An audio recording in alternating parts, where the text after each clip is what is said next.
Halo, dengan Jessie Dewi, interior designer dan kontraktor. Mengenai bedroom feng shui kali ini. Asal tidur aja, terus asal istirahat aja, karena sebagian besar itu kan kayak 12 jam di luar gitu kita biasanya kerja. Ketika kita masuk ke tempat tidur dan kita tidak bisa tidur secara maksimal, jadi tidur kita itu terganggu dari aku.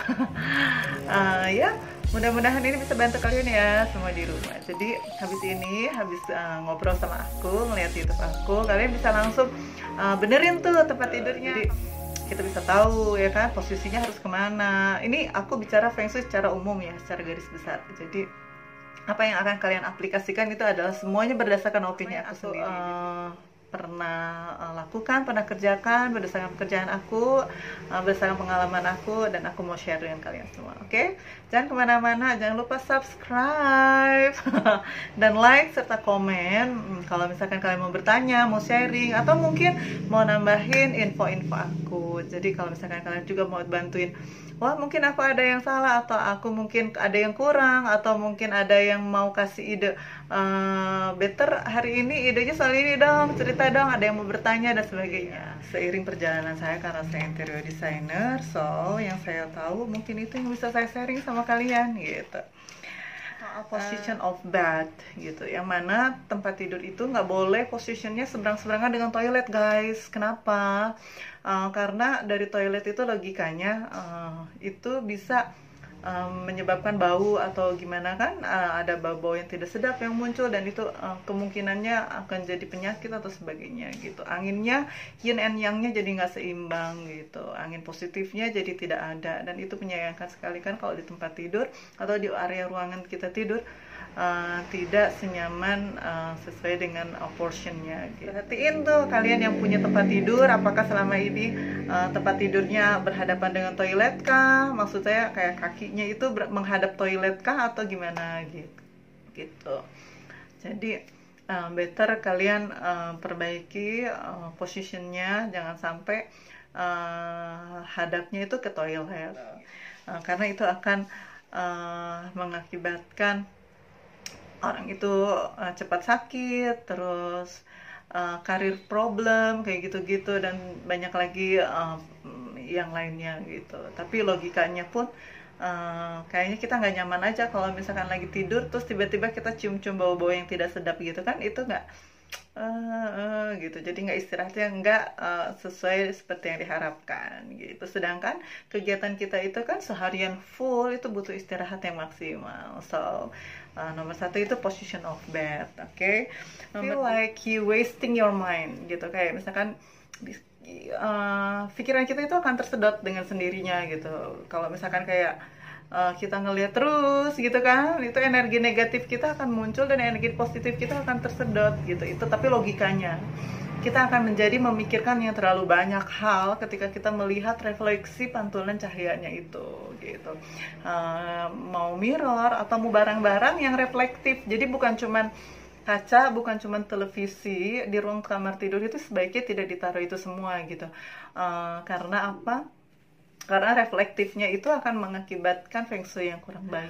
Oke, vanity, jangan ngebelakangin pintu. Apa itu vanity? Vanity itu kayak meja rias, guys, meja rias atau meja kerja gitu. Itu nggak boleh posisinya itu ada di belakang pundak kita, punggung kita gitu. Jadi sebaiknya punggung kita itu ya jangan ngebelakangin kayak gini nih. Itu kan pintu tuh di belakang, itu nggak boleh, guys. Jadi tetap kita harus posisinya ngadep ke belakang sana gitu. Avoid the sharp pointing object means, jadi so for you gitu guys, yang sharp pointing object kayak meja-meja, ujung-ujung meja itu kan tajam-tajam ya. Pokoknya positionnya yang ada lekukan ujung-ujungnya gitu, yang position tajamnya itu sebaiknya tidak dihadapkan dengan tempat tidur kita gitu, karena itu katanya sisi feng shui itu akan melukai dalam waktu yang lama, jadi bikin kita sakit dan sebagainya. Tapi logikanya ketika kita bangun dari tempat tidur kan kita suka agak belum sadar, belum ngumpul gitu kan, tiba-tiba nyangkut kena ujung pintu itu dan kita kenapa-napa kan nggak safety itu. Too many dolls of the room, yang suka boneka-boneka, yang suka Barbie-Barbie, atau yang suka binatang-binatang gambar-gambar, poster-poster dan sebagainya itu sebaiknya dihilangkan gitu, dipindahkan aja lah guys. Atau mungkin kasih ke adik kalian, ke tetangga, atau mungkin ada saudara yang kecil-kecil, udah waktunya udah buat mereka aja gitu. Untuk kita mendingan better itu tidak